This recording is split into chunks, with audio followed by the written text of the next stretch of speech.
Okay, looks like we're streaming. Okay.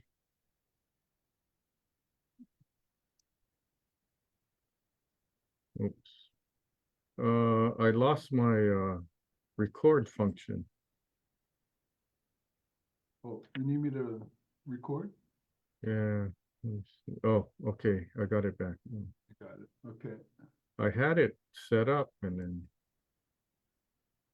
Okay. Welcome, everybody.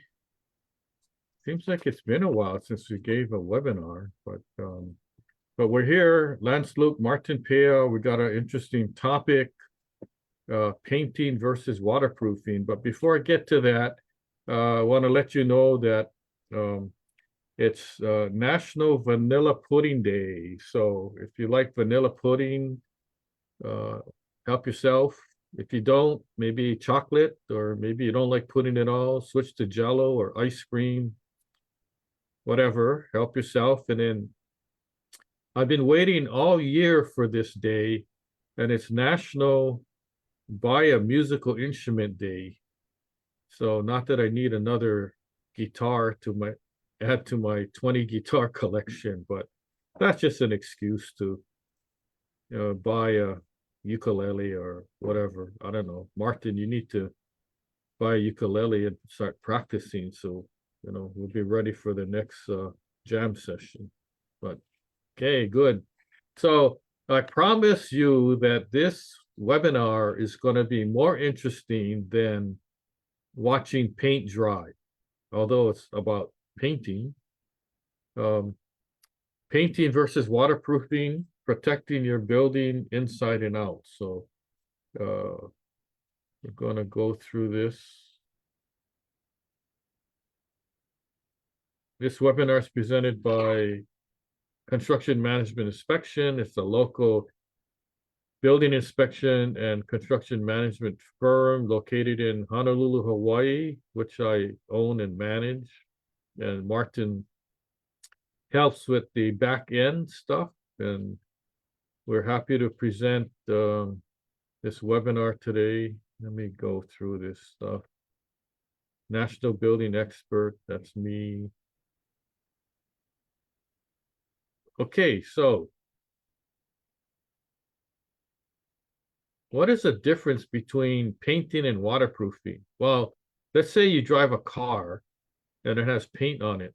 The paint actually acts as a waterproofing component to protect your car from rusting. There's a difference actually between the building component painting and the building component waterproofing. Sometimes they're used interchangeably, sometimes not. We're talking about painting a car. Now, what kind of paint do they use for a ship or a boat, right? It's could be marine paint, which is a higher grade of regular paint, and it acts as waterproofing. Okay, so we're talking about painting of homes and buildings, not painting as a artist, painting a Picasso or Rembrandt, Mona Lisa, things like that. So we're talking about homes and buildings. I know professional painters that are artists, and that's a different kind of webinar. So let's talk about the difference between painting and waterproofing. Painting, you have an aesthetic enhancement and basic protection, as opposed to waterproofing that prevents water infiltration and long-term protection, although paint does the same thing. Okay, I'll explain further.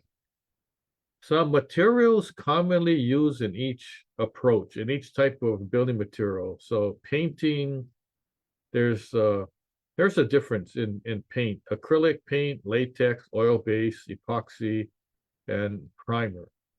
And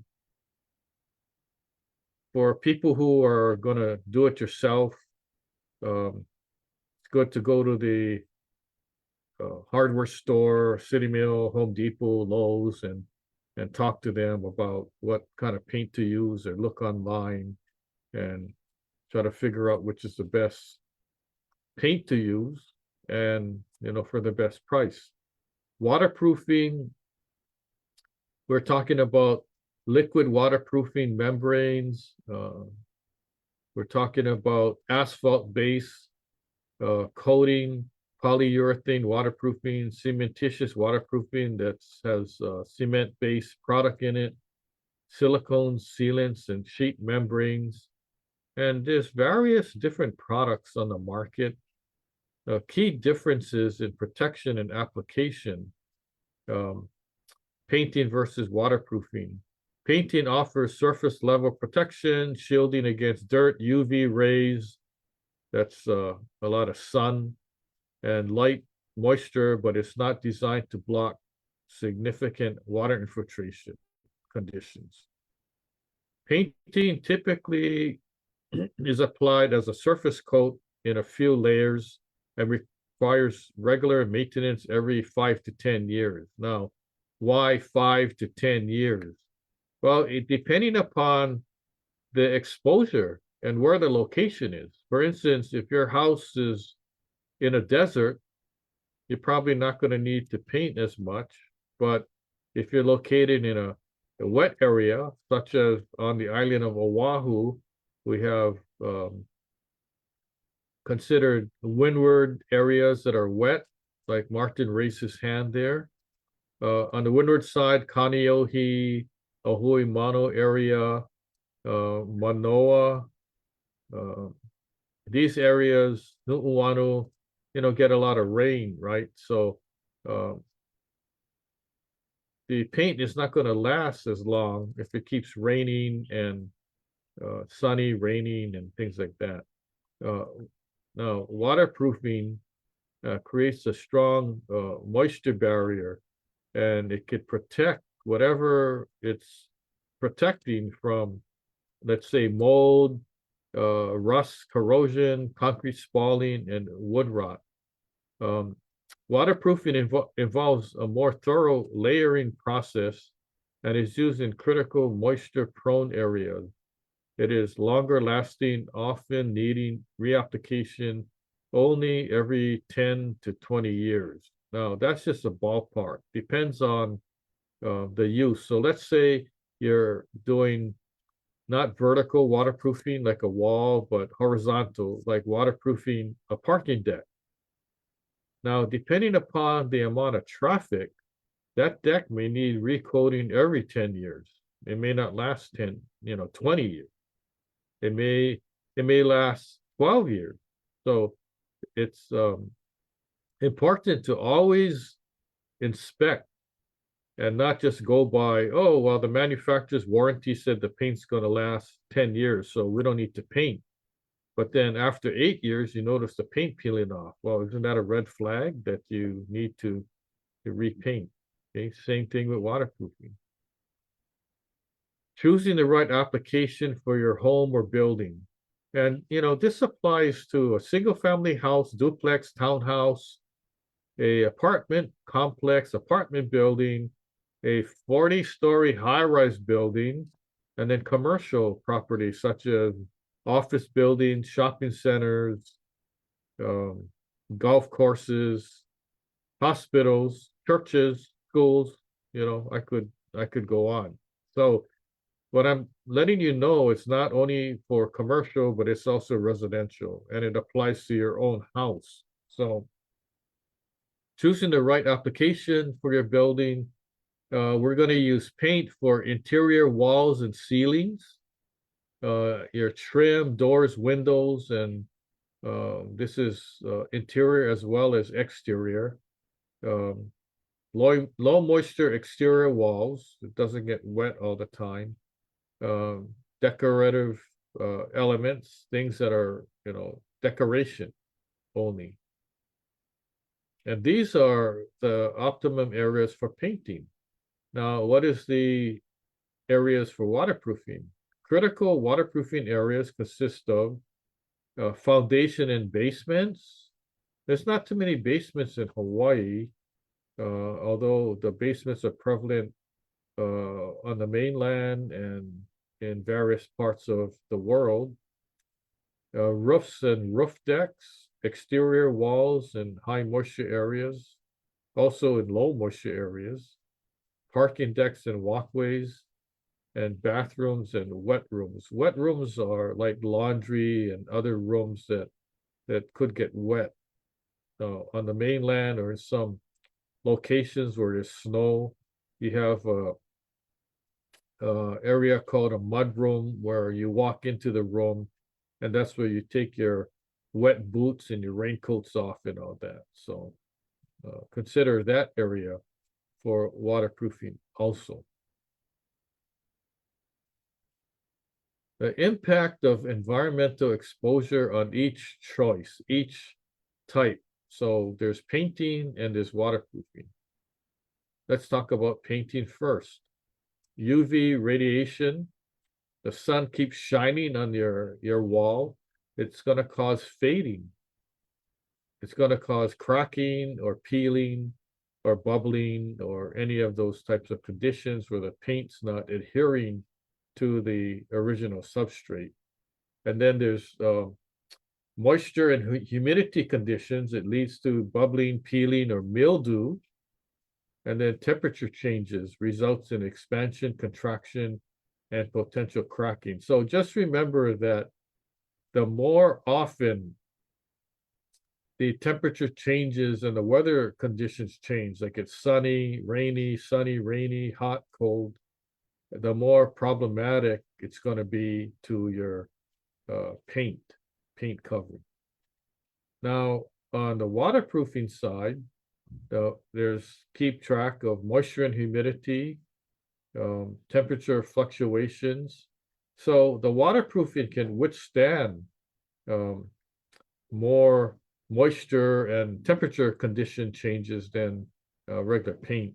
Temperature fluctuations withstands variations with minimal impact. So in other words, you have a parking deck waterproof, and let's say it's 90 degrees. Okay, your waterproofing material can handle that. And then it goes to 30 degrees. Your waterproofing can handle that also. Okay.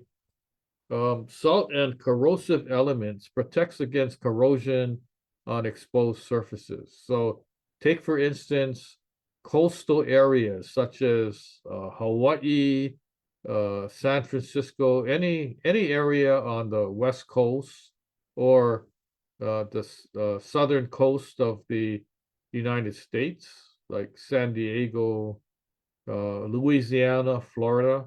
It has, any time you're in a coastal area, you always get weather conditions with salt in the air. The salt is in the ocean water, right? So seawater contains a lot of salt. What happens through the wave action, the salt gets released in the air, and then especially in Hawaii, the trade winds are blowing, and it's blowing the salt in the air onto land, and then guess what?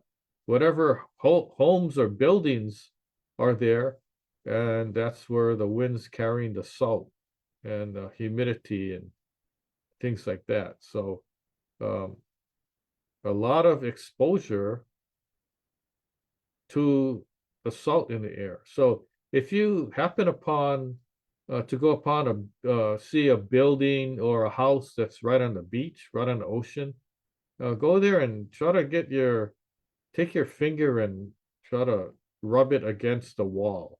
Then you see there's salt build up there and things like that, which is not the best condition for protecting the building.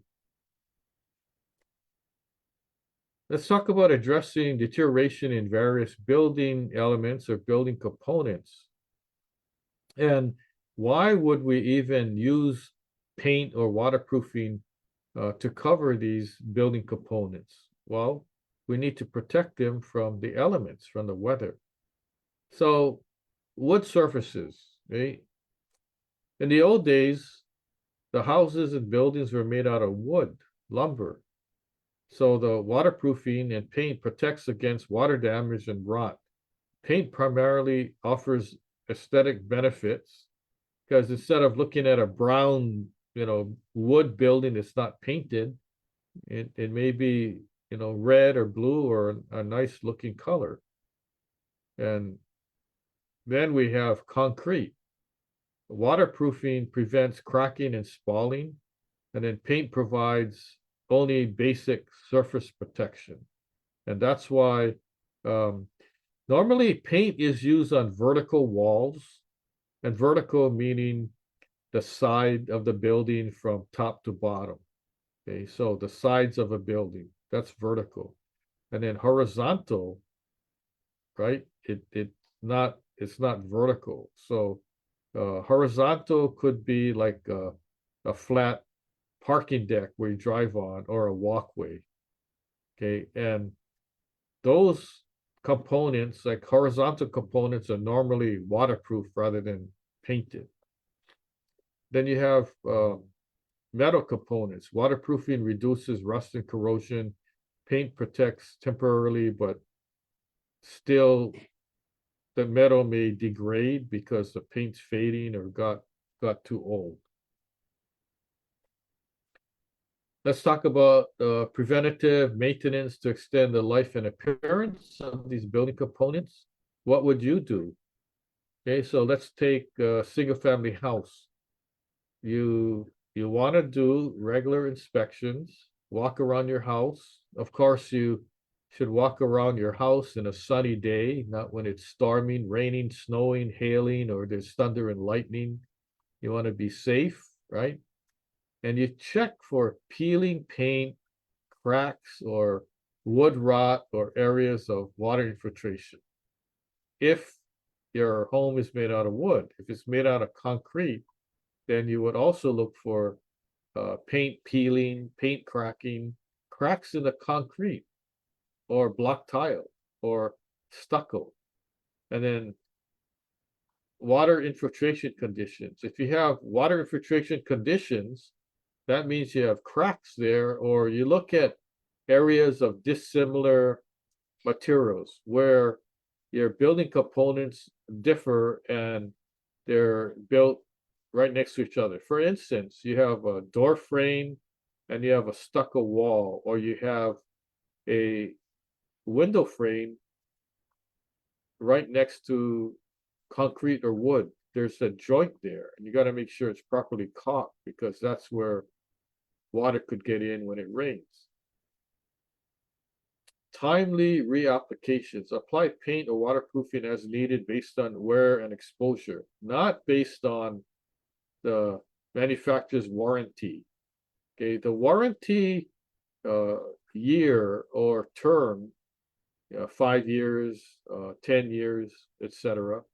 Okay, is kind of like a baseline, but in reality, you still need to inspect and paint or waterproofing as needed. Like I mentioned before, if your waterproofing has a 10-year warranty, don't just count on the 10-year warranty.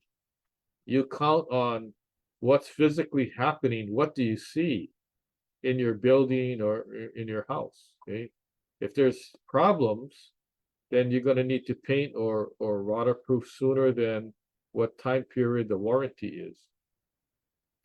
Surface preparation before any kind of paint or waterproofing is applied.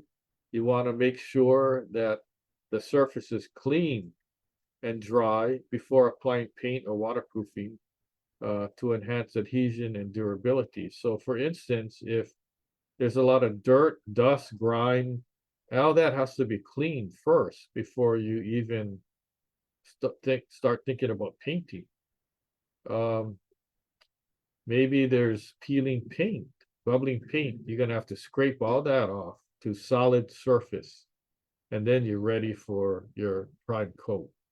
Don't just paint over it or waterproof over dust and dirt because it's not gonna last that long. It's just gonna start peeling off. What are the factors that influence how long paint or waterproofing is gonna last? Number one, product quality. Number two, environmental exposure. Three, application technique. And four, maintenance practices. So I'm going to talk about each one right now. So the product quality makes a difference. If you buy the cheapest paint, okay, then your exposure is going to be problematic. Your application technique, no matter how good a painter you are, right? If you're a professional and your product is crappy, is junk, it's not going to do the trick. Okay. And then further, if you don't even maintain and you already have cheap paint, then that's already a red flag. It becomes a problem. So you want to use the best paint you can at the right price. So if you can't afford the top number one paint because of the cost, then you go to number two. Don't just go buy cheap paint on sale and think that's gonna last, because I wouldn't believe you buy cheap paint and you look on the can and it says, 10-year warranty. That's typically not, it's not gonna happen. Okay. So if you buy very good paint, then it's gonna last as far as the environmental concerns. If you're a good painter, then you're using good paint, then you're gonna have a better product there. And then if you maintain it properly, then that's better. So the problem that I see over the years, even if people use good paint, okay, they may have not painted correctly, or the painter they hired maybe rushed. Okay, and then the other thing was they don't they're not maintaining, they're not repainting like they should. So if you drive around neighborhoods and you see a house where there's streaks or whatever, and it looks like they didn't paint for 20 years, that's what I'm talking about. They're behind on their painting cycle, sometimes way behind. And in condominium buildings, they don't follow the proper reserve study painting cycle.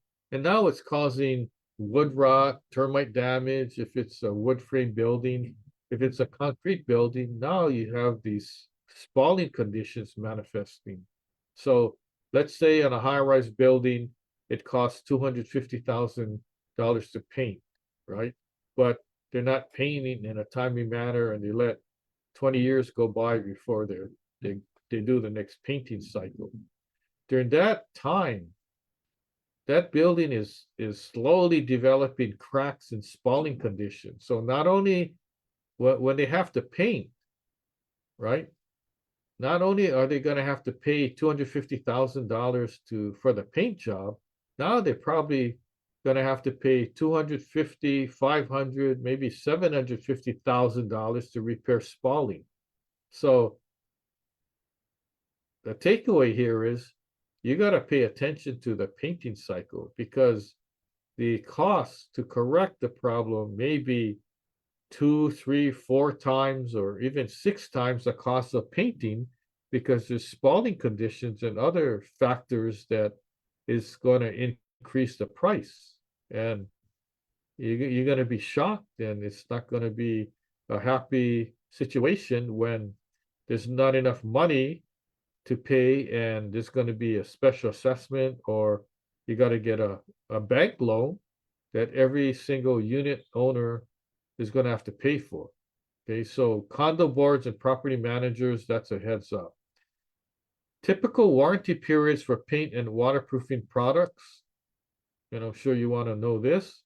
The paint, typically, we're talking about 2 to 7 years, covering issues like peeling, fading, cracking.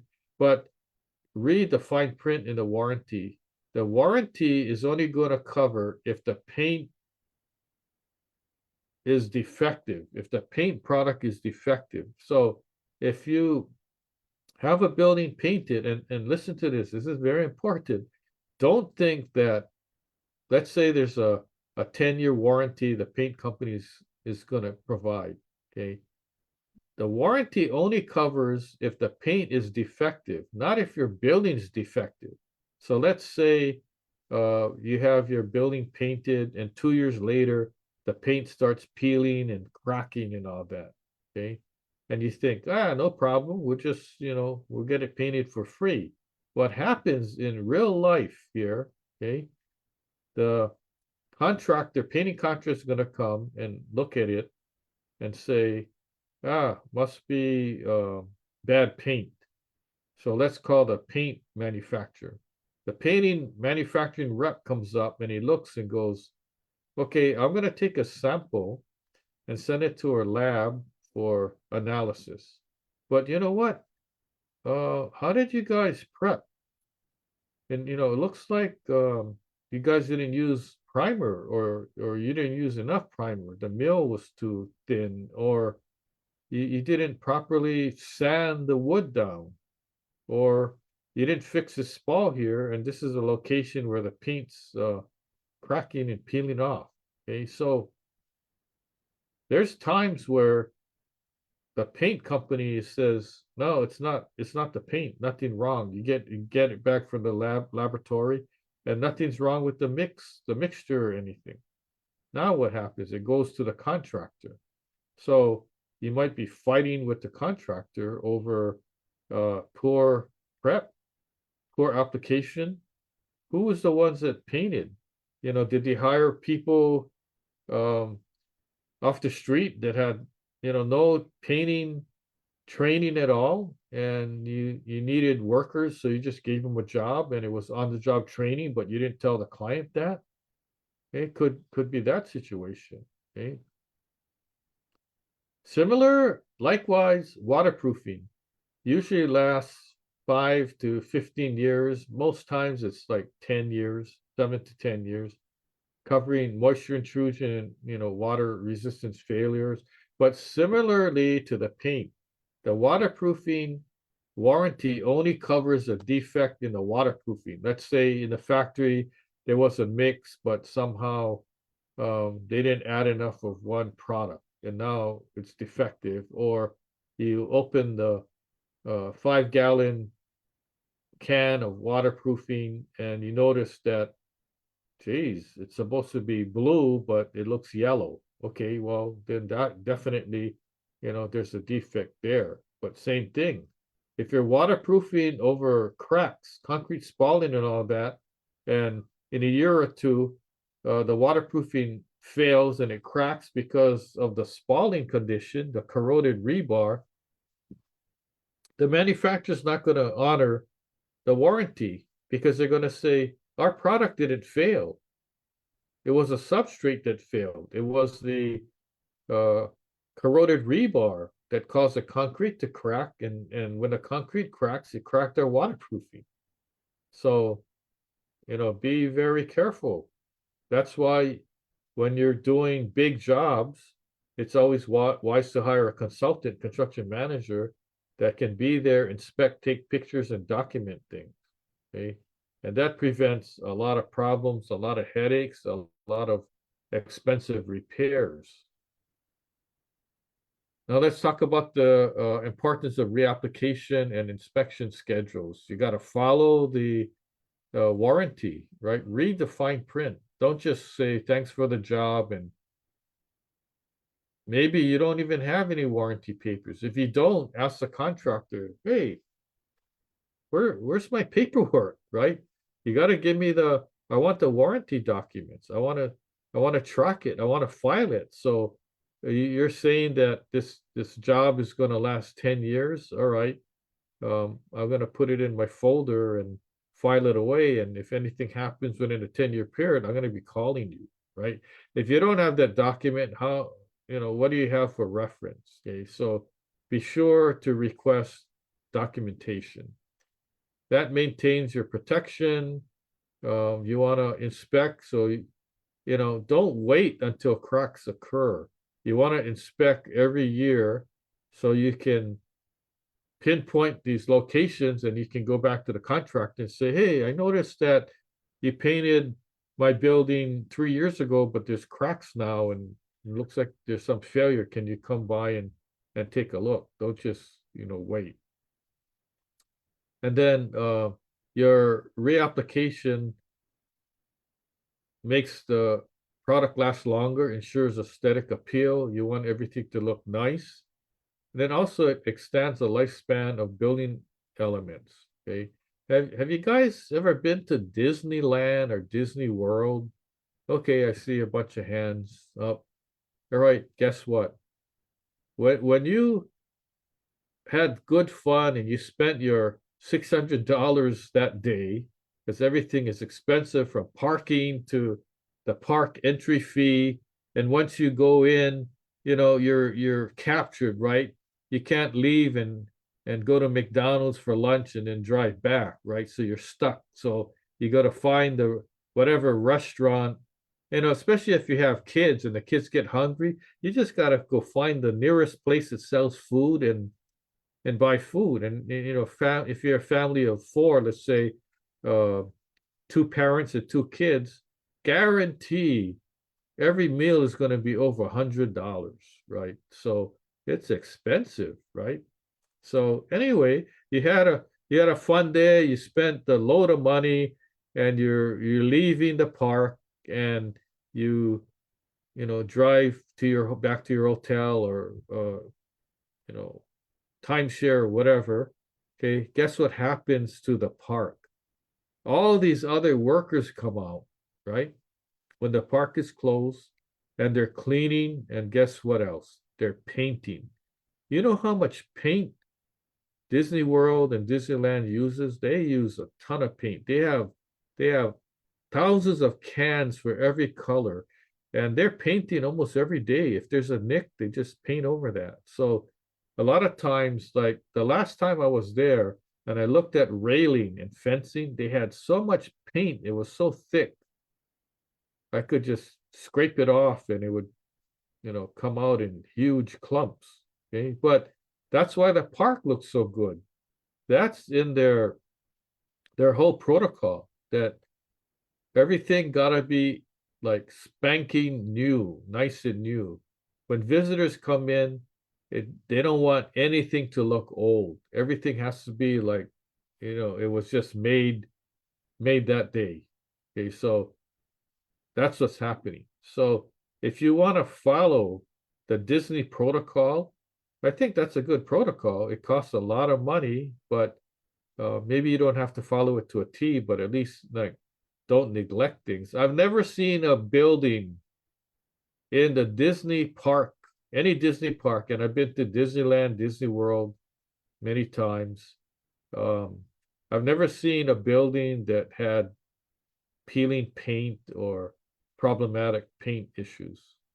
I've never seen it because they pay attention. Now, on the downside, they're not paying attention to their walkways.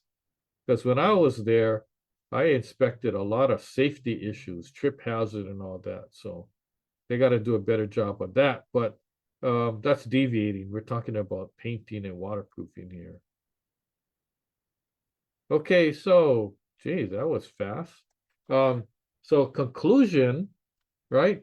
Make sure that you select the right material, waterproofing or painting, whatever applies. In most cases, if you're living in a single family house, right?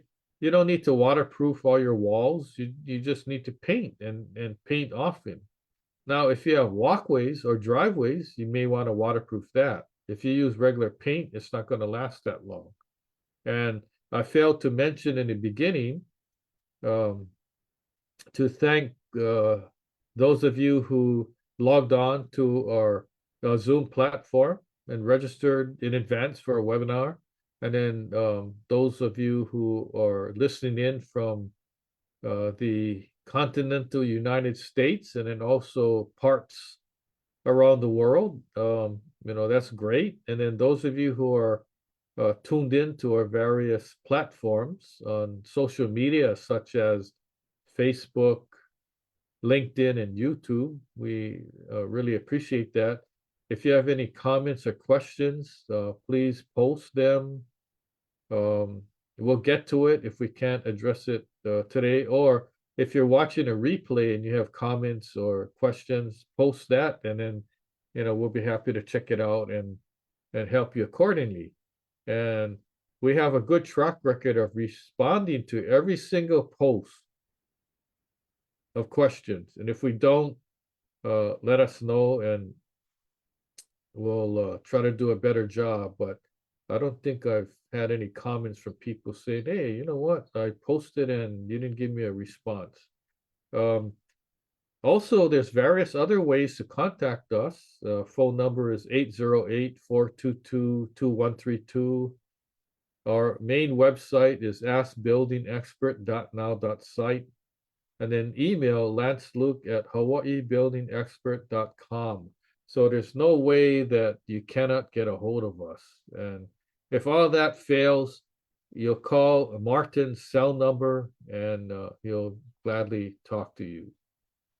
Okay, what you missed, if you didn't attend our previous webinars, we got a whole slew of webinars we've given on almost any kind of building and construction topic that you can think of. You go to our website and you can watch the replay. You don't need a Netflix account, Disney account, or anything like that. You don't even need cable. You can just watch it on your phone using your Wi-Fi connection or cell connection. What's coming up? We got other webinars coming up, and the next one coming up is we're going to talk about concrete problems that people aren't aware of in the United States. Okay, and it's not necessarily talking about spalling. It's bad concrete. And then after that, if you're located in Hawaii, we got a crappy subject, okay? And why? Because the topic is cesspools. In Hawaii, the history and all that. You know what a cesspool is? It's just a hole in the ground. So you can imagine flushing the toilet and it goes down the drain pipe into this hole in the ground in your yard, right? Oh, that doesn't sound too good. And then after that, I'm going to be talking about coastal erosion around the world. Coastal erosion. You know, you heard of global warming, sea level rise, and all that. I'm going to give you the rundown on that within an hour. That's the webinar duration. So that's what's coming up. And then if you go to our website, we got a whole bunch of webinar topics, interesting topics. We're going to give 2 webinars a month. Okay. Once again, visit our website, askbuildingexpert.now.site. Now, we have people working on this website every single day. And this website is so huge, it takes me a while to even go through it. So for instance, we have a section called expert websites. If you go to our main website and you look at the menu, and we have websites regarding on different topics: painting, roofing, waterproofing, contractor licensing, construction, Lahaina fire, different things like that, asphalt, and it's all good information. People pay big money for that. We also have our National Building Expert blog that has a lot of stuff. I spent a lot of time writing these things. And then also webinars, like I mentioned before. It's free, so enjoy it while you can. And then books. We've written over 50 books that are published on Amazon. It may be 60 now, but I lost count. So take advantage of free books that you can download: building safety, senior safety, cast iron drain piping, asphalt, construction, Lahaina wildfire, concrete spalling, monster houses. Our book 1, I call it book 1 because it was the first book, called How Safe Is Your Building. Get it free now while you can, because in the future, we're all going to switch the platform and you're going to have to buy it. So instead of paying $4.99 on Amazon, you can get it for, $0. And that's because Martin said, why are we charging these people? Aren't we here to help? Let's just give it away. I said, oh, okay, then you're buying lunch because I have no money for lunch. Okay, we also have some special websites pertaining to this topic. paintingexpert.now.site and waterproofingexpert.now.site. So you can go to those for more information. And we're here now. We finally arrived at our Q&A. So you got questions, we got answers. So I'm going to turn it back over to Martin, who's the lovely, smiling host. And he's been a host for years, and he's doing an excellent job. That's why we keep giving him a raise every year. 0 times 0 is still 0, right? But only kidding, we take care of him. No worries. Okay, so Martin, any questions came up for a fantastic audience? I noticed that no one fell asleep. They all like are hanging in there, so must be good stuff. So Martin, take it away. Okay, Lance, thank you, and thank you for the intro. And we've had a few questions that have come in from our different sites and communication sources. So let me give you the first one here. The question is, what should property owners consider when deciding between painting and waterproofing for various building areas? Oh, okay. It's the application of use. Okay, so if it's a single family house or a commercial building, for the most part, your vertical walls, your walls, right? You're going to use paint instead of waterproofing. Your horizontal, your walkways, parking decks, and if you have a concrete driveway instead of bare concrete, you may want to waterproof it. So there's a difference. So don't go overboard, overkill. And if your house is made out of wood, you don't need to waterproof your walls and your eaves and all that. You use regular paint. But the key is you got to keep painting it. You can't just paint and then 20 years later think you're going to paint again. Okay, paint doesn't last that long, no matter how expensive it is. So basically, that's the difference. You can ask us if you're in doubt or talk to a contractor, and most contractors will give you the correct rundown. Okay, if you ever run into a contractor that says, "Oh no, instead of paint, we can waterproof it and it'll last 50 years and all that," I would be cautious. Okay, so good. That's a good question. Thank you, Lance, for that response. The second question that's come up here is, how can property managers maintain painted and waterproof surfaces effectively? Oh, especially now, yeah. Well, one thing is, if we're talking about a condo, right? You review the reserve study. So there's two factors here. You look at the reserve study, see when the next time you need to paint or waterproof, and then you actually look at the condition. Now, if the condition is good, then maybe you can stick to the timeline as noted in the reserve study. But if it says, paint 7 years from now, and you look and the paint's peeling already and cracking and all that, then what is the most logical decision? The most logical decision is not to wait and use the reserve study as the Bible, but to rely on your own eyes and ears and intelligence to let the board know, hey, you know what?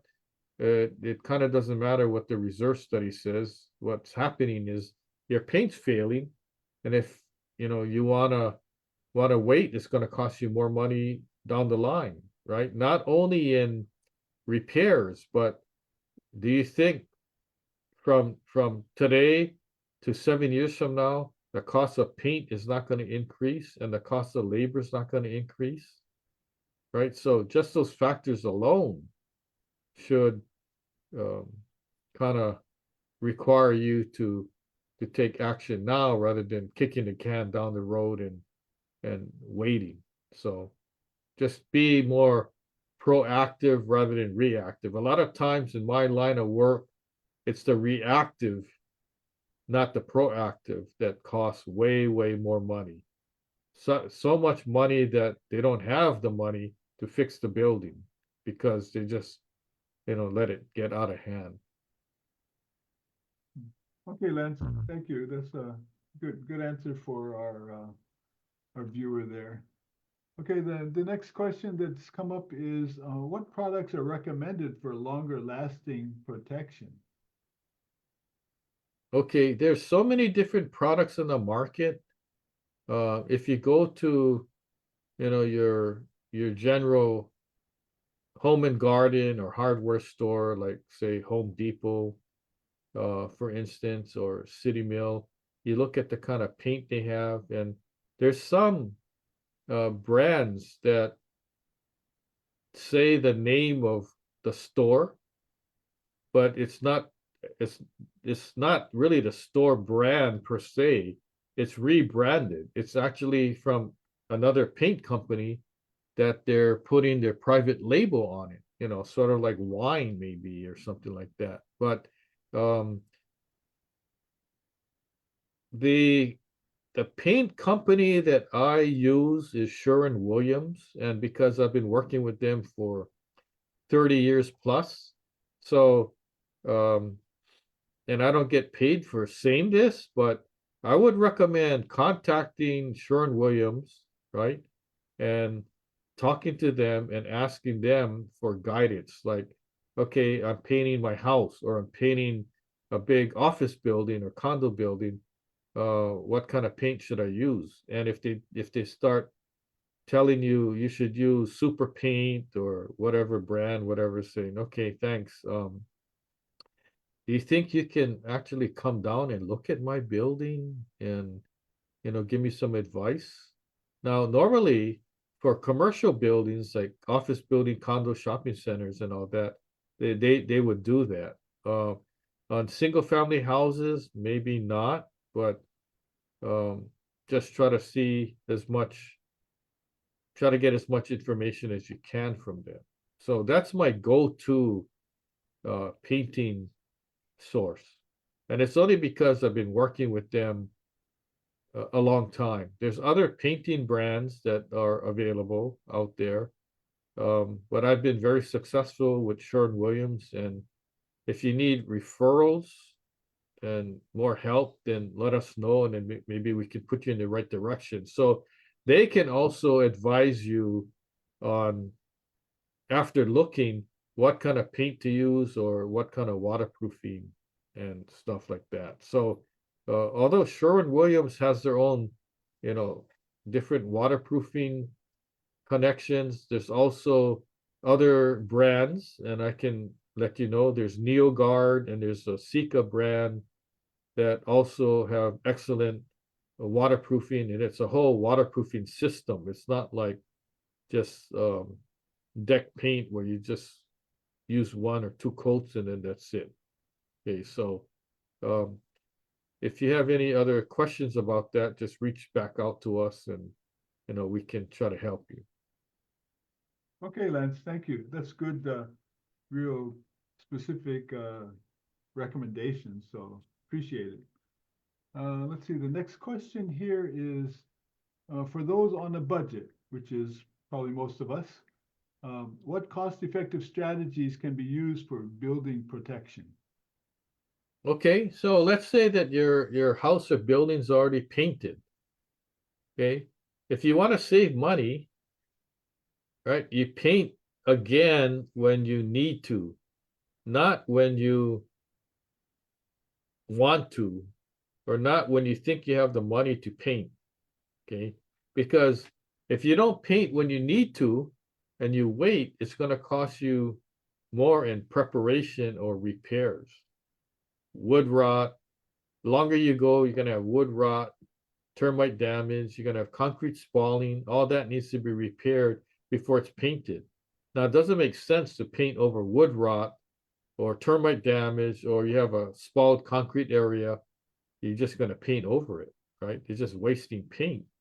So the key is you got to pay attention to these things and take care of it right away. Don't wait too long. There's cases where the condo association didn't paint when they should have, and now they have to pay over $1 million because of various factors caused by, their old paint. And it's mostly concrete spalling, loose railing. Now instead of painting and waterproofing, they waited too long, water got in, and now you have loose railing. Okay, so now that's another issue that they gotta fix, right? So it's always wise to repair and maintain right away rather than waiting. So that's another takeaway right there. Thank you, Lance. I guess even the predecessor or precursor to that situation you mentioned is something that I try to do is do more regular inspections of the paint and waterproof conditions, yes, so that you can really know when it's time and know when it's needed, yeah. So appreciate it. Oh, yeah, right. Well, I know that let's say when people sell their houses, their realtor always says, "Oh, you better paint your house so it looks nice, curb appeal and all that." Right? Right. Yeah. Okay, thank you.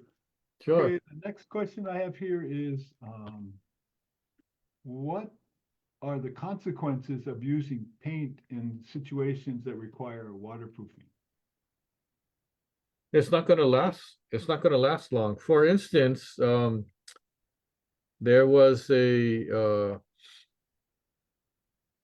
building that I inspected. It was a concrete building, condo building, and they had walkways and they used deck paint where they should have used waterproofing.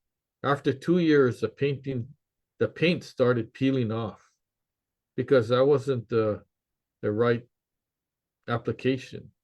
Another situation, it was a townhouse building, and they had wood decks and they used regular paint.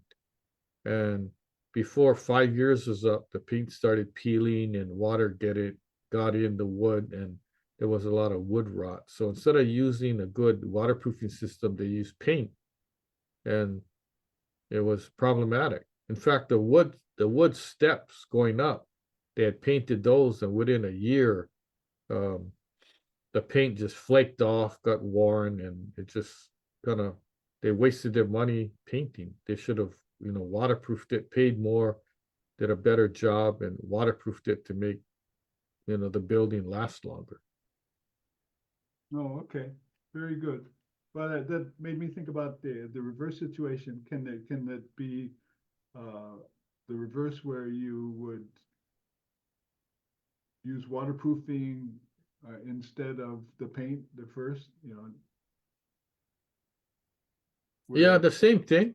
Same thing would happen, except it might be overkill. Like let's say you have a house wood frame and you decide, well, I'm just going to use waterproofing instead of paint. Right? So you waterproof it, and that might be overkill, right?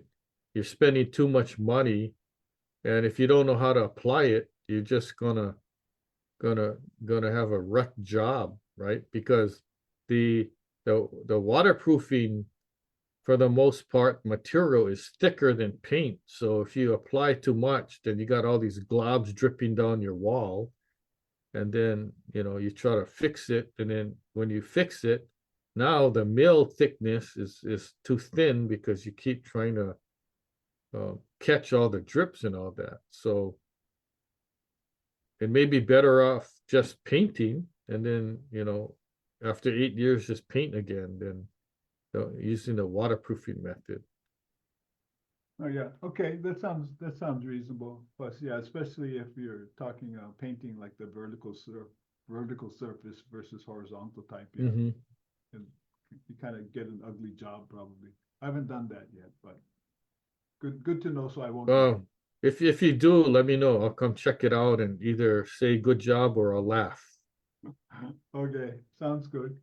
I think that's all we get here. Let me just double check if there's any new questions on the social side. Yeah, while we're waiting, while Mark is checking, the reason that we're actually giving this webinar on this topic is because I've had several people, including property managers, ask, well, what's the real difference between painting and waterproofing? We don't know. So I said, okay, enough people have asked. I think it's an interesting topic that we can, provide and share our information with people. Very good. So any other comments from social media? No, I haven't seen any new ones, and gosh, your Zoom chat, no questions or. Okay, well, that's good. That's good. People can actually go on social media and ask questions later, and we can check in and respond to them. So thank you, everybody, for attending. On behalf of Martin Pea, Lance Luke, Ask the Building Expert, we sincerely appreciate you tuning in and watching and listening and asking your questions. We always like that. The Q&A part is the part that I really like at the end, because you may ask a question and other people may not want to ask, and then now they get the answer. Maybe they're too shy or whatever. So anyway, hopefully you can attend our next webinar and go get our free giveaways on our website before we stop giving things away. And tune in to our next webinar. We hope to see you there. Thank you. Aloha. See you again.